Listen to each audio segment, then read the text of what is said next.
Mradi huu ni mradi wenye tija sana kwa wananchi wa maeneo ya Gongo la Mboto na Mbagala na njia ile yote. Wanapata faida kubwa sana kwa sababu kwanza kule kuna uhitaji mkubwa sana wa miundombinu ya umeme, sababu wananchi wa kule ni wengi, maendeleo ni makubwa na kuna viwanda vingi.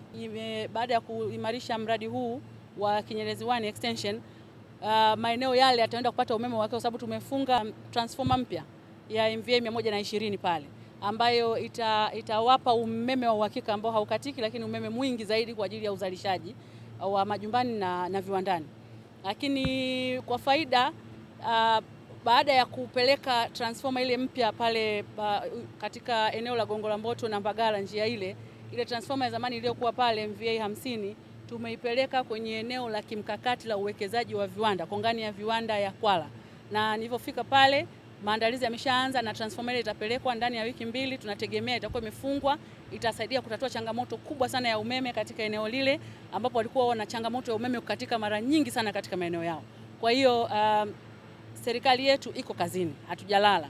Uzalishaji wa gesi huko wa kutosha, mitambo yote inafanya kazi na tumejionea mitambo mingi ambayo iko kwenye ukarabati, vifaa vimeshafika na vinaendelea kufungwa. Dar es Salaam idadi ya watu inaongezeka. Kwa hiyo miundombinu lazima iboreshe siku kwa siku kuendana na uhitaji uliopo.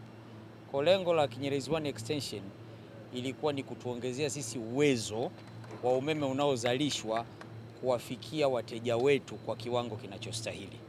Ndio maana tukawaongeza transformer Kinyerezi penyewe kubwa zaidi MVA 175, transformer 2, Gongo la Mboto na Mbagala MVA 120 kwa ajili ya kuwawezesha wateja wetu kupata umeme wa uhakika.